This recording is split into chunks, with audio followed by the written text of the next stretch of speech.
Yes, and we're doing touch-ups because this is live TV, and that's what we do. Olivia Munn is here, everybody. We're backstage getting ready to talk about Your Friends and Neighbors. So excited to dig deep on the new season of that and so much more. Are you happy to be here this early? I am so I know you were up early. I was. I woke up, my eyes popped open at 1 a.m. And she is ready. She's ready, everybody. We'll be back on Good Morning America with the one and only. I'm Olivia Munn, back to the role. GMA, and the crowd goes wild. It is so good to lay our eyes on you. Yeah. All right, let's get to season 2, because season 1, your character framed John Hamm's character for the murder of her husband. So what's going on in season 2? People are a little sensitive about that. They're not. By people, we mean everyone on the show. They didn't think it was cool. And my character starts basically at the very bottom. She's, has no money, has lost her husband, her social status, her entire friend group. She's a social pariah. So she's desperately trying to get back to the top. She feels like this is the place where is best for her and her children. Do you understand why your character would want to stay in that town? That is a great question. I had asked, I was like, well, first I was like, am I going to be behind plexiglass the whole, I was like, is Birkin the new black? Is this what's going to happen? But then I was like, why would she want to be? Right. Because if I did anything like this, I'd be gone. I'm so glad she does want to stay there, because it just makes for great TV. I think that my character is the only one on the show that came from a blue-collar upbringing. So there's this feistiness in her, and I think the fact that the other people don't want her there. She's like, wait, you guys aren't that righteous. Like, none of you are perfect. Like, perfect. And, yes, I framed someone for murder. I'm sorry. But, my bad. But, but a little empathy. Come on. She was going through a lot. Yeah, she was that exhausted. husband of hers was not nice. He wasn't. Emotional stress is, does a lot of things to people. Totally warranted. There is a new neighbor coming in, James Marsden. Yeah. So you guys working? I thought I was in, and then, one wrong move and I'm out again. Yeah, one wrong move. Yeah, well. Well, that's a spectacular undersell. It's not like you used the wrong fork for your salad. Look, I'm not saying I don't deserve it. Mistakes were made. I was under duress. Is that an explanation or an excuse? Can it be both? Whatever gets me the second date. Ooh, I just answered my own question. So there's some action there. He comes on kind of like the Count of Monte Cristo. The Great Gatsby just comes in, just shakes everything up, and thankfully he takes a liking to my character, because I'm the one that is, I think, the most open and vulnerable because of where she's at in that moment, and is just, I think, for him, more intriguing. Yeah. Now, you've never worked with James Marsden before. I have not. But you guys have an old connection. We do. So I was born in Oklahoma, but I was raised in Tokyo. And at the age of 16 years old, we came back to Oklahoma. And 16 is the worst age to join a new high school. And so the whole first semester, I had no friends, and it was really difficult. And then the second semester, you switch classes, and there was one person who asked to be my friend, and her name is Jenny Marsden, and it's his younger sister. Wow. So Jenny was my friend, and she had told me about her brother, and at this point he had had his first big breakout role.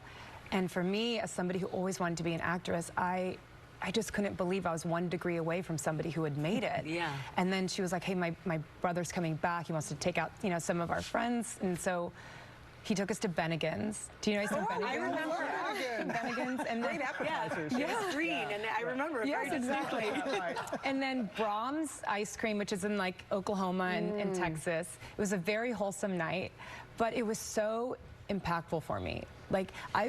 So it was 13 or 15 years later, I was at a GQ Men of the Year party, and I've already had a little bit of success, and I see him, and I think, oh my God. There's Jenny's brother. And I've been waiting, I've been like, will I ever see him? And I darted right over to him, and I was like, you're not gonna remember me.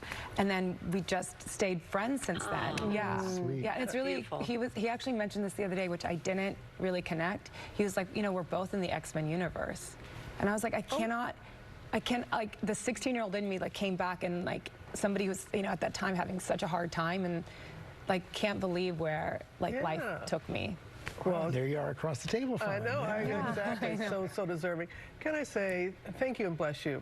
for being so open about your breast cancer diagnosis and treatment. And folks are always asking, how are you doing right now? I'm doing great. Well, I have to say, you know, because of people like you who are so open, it made it so much easier for someone like me to talk about it. And the, you know, the impetus for wanting to talk about it was that I had something that I knew would help women, you know, something that was free, like that, the lifetime risk assessment test. That it's a free online test, and after clear mammogram and clear ultrasound, it still detected my breast cancer. I'm doing great right now. The medication is tough. I don't know if you experience like the side effects. The side effects. Yeah. It's been that I've been having a hard time comparing myself to other friends I've met who have the same type of cancer and have to do the same medication, and they're not struggling. Yeah. Right? And it's and so I had something the other day, actually, these like nodules on my neck, and it was because my medication created this, you know. And I say all that to kind of bond with anybody out there who's, you know, going through that or feeling comfort in their own journey, because it's not something that I've easily found. But I'm doing great, and my mom is doing great. You know, she was diagnosed like about a year after I was diagnosed, so. Wow. Yeah, she's annoyingly good. Yeah. She's doing great. Yeah. She, like, her hair is full. You know, she went through, you know, 3 months of weekly chemo and a year of immunotherapy, and she has, like, more energy than ever. Wow. Yeah. You guys are so inspiring to so many people. Thank we you love so your much. mom. Oh, she's a real character. She really is.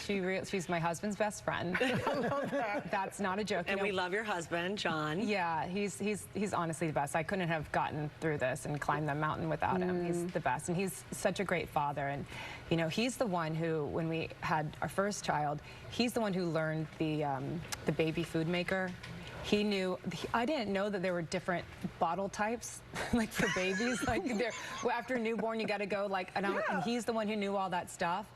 And I was in a really deep postpartum anxiety, which I didn't know about. I knew about depression, but I was not expecting the anxiety, and so he really stepped up and was there, and so he's been there through so many difficult parts of my life and made it, strangely to say, like, fun. You know, everything was just really, he just made everything light. Yeah. Well, knowing him, that's not surprising. He can always find the light side. Yeah, he is. He's very funny. Yeah. People don't know this about him. No. No, really? No. We don't know that about I've him. been giving him some tips, for sure. Well, Olivia, thank you. Thank you. Oh. Thank you for everything and for this show, because it is a delight. As you can tell from us. So we want everybody to know, season 2